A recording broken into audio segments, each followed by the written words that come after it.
بسم الله الرحمن الرحيم waxaan doonayaa inaan caawa halkan aan kala hadlo shacabka Soomaaliyeed meel kasta oo ay joogaan oo runtii walaac xooggan ka qaba xaaladaha taagan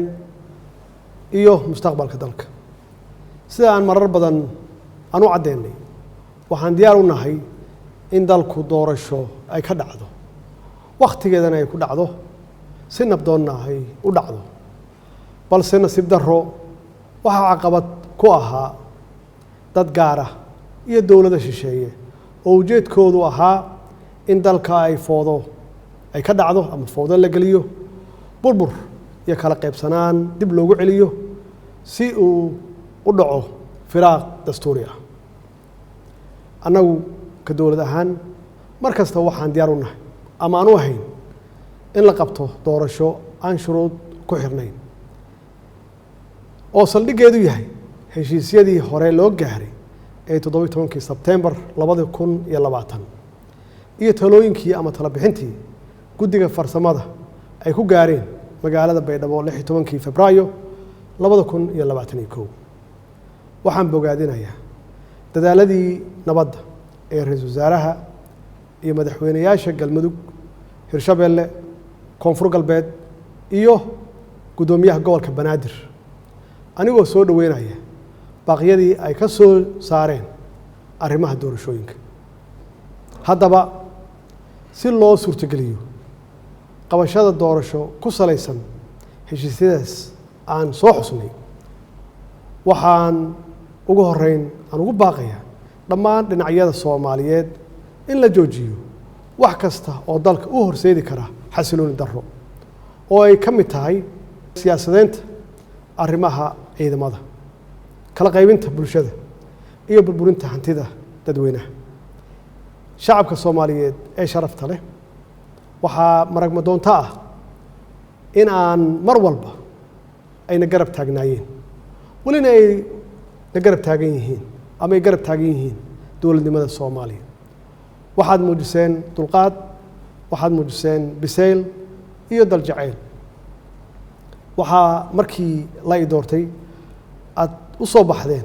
ama aad ka soo baxdeen guryihiinna si aad guushaasi taariikhiga ah aad u garab istaagtaan ama aad qayb uga noqotaan waxaad mudan tihiin in dowladdiinnu ay sii xoojiso dareenkiina wadannimo ee aad muujiseen run ahaantii marnaba dhici mayso in shacabka Soomaaliyeed loo horseedo burbur iyo qax hor leh sidaas darteed waxaan ugu baaqaynaa ama aan ugu baaqayaa dhinacyada abaabulaya xasilooni darrada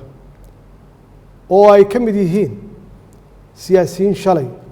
xilal dalka u soo hayay maantana doonaya inay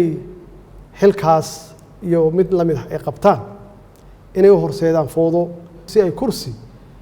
ay ugu gaaraan maalmihii la soo dhaafay waxaa astaan cad ay u ahaayeen sharka iyo khayrka waxaa loo qaybsamay badbaadiye iyo barakiciye intii aanu noqon lahayn barakiciyaal waxaa aan doonaynaa inaynu noqonno badbaadiyaal danaha siyaasadda way dhammaan karaan ama way iska dhammaanayaan waxaase waaraya ciidda iyo calanka ummadda Soomaaliyeed ayagaana mudnaan kale waxyaabaha kale ee aanu isku hayno waxaan garawsanay inaan ka hortagno hagardaamo kasta oo lagu beegsanayo xasiloonideenna iyo badqabkeenna shisheeye badan ayaa maskax maal iyo muruqba ku bixinaya sidii ay u marxabaabin lahaayeen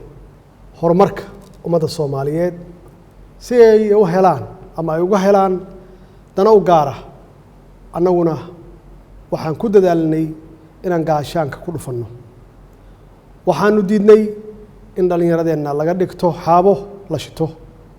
gacmahoodana lagu burburiyo nafta iyo hantida ummadda Soomaaliyeed shacabka Soomaaliyeed waxay caawa kala ogsoon yihiin ama kala ogaadeen cidda ka shaqeynaysa inaysan doorasho dhicin dowladnimada la burburiyo iyo cidda u hiilinaysa nabadda qaranimada iyo wadajirka ummadda Soomaaliyeed shacabka Soomaaliyeed ee sharafta leh waxay caawa ka marakacayaan ama ka marakaci doonaan dadka xukunka ku raadinaya dhiigga dhalinyarada Soomaaliyeed iyo kuwa ku qanacsan inay xukunka lagu kala wareego sanaadiiqda codbixinta walaalayaal maadaama aan ahay ilaaliyaha dastuurka ayna waajib igu tahay inaan isku dheelitiro heshiisyadii siyaasadeed ee hore loo gaaray iyo sharcigii u dambeeyey ee golaha shacabka uu meel mariyey waxaa maalinta sabtida aan hortagi doonaa golaha shacabka Jamhuuriyadda Federaalka Soomaaliya si dalka aan dib loogu soo celiyo hanaankii doorasho ee ay heshiiska ay ku wada gaareen dowladda federaalka ah iyo dowlad goboleedyada dowladda federaalka Soomaaliya waxay aaminsan tahay ama aaminsanayd walina ay xal u aragtaa in wadada kaliya ee furan ay tahay midda wada hadalka isqancinta isu tanaasulka iyo in lagu soo laabto miiska wada hadalka iyadoo la dhammaystirayo heshiiskii 17 Sebtembar iyo tala-bixintii guddiga farsamo ee Beedhabo ee Febraayo 16 2021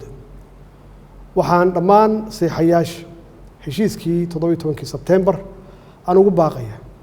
inay si degdeg ah la isugu yimaado si looga wada hadlo hirgelinta heshiiskaas kadibna loo wada saxiixo iyadoo aanan wax shuruud ah aan lagu xirin ugu dambeyntii waxaan farayaa hay-adaha amniga inay ilaaliyaan xasiloonida caasimadda iyo badqabka shacabka Soomaaliyeed lagana fogaado wax kasta oo dhalin kara khalkhal amni shacabka Soomaaliyeedna ay arrintaasi ku garab siiyaan ciidankooda qalabka sida oo habeen iyo maalin u taagan badbaadadooda والسلام عليكم ورحمة الله وبركاته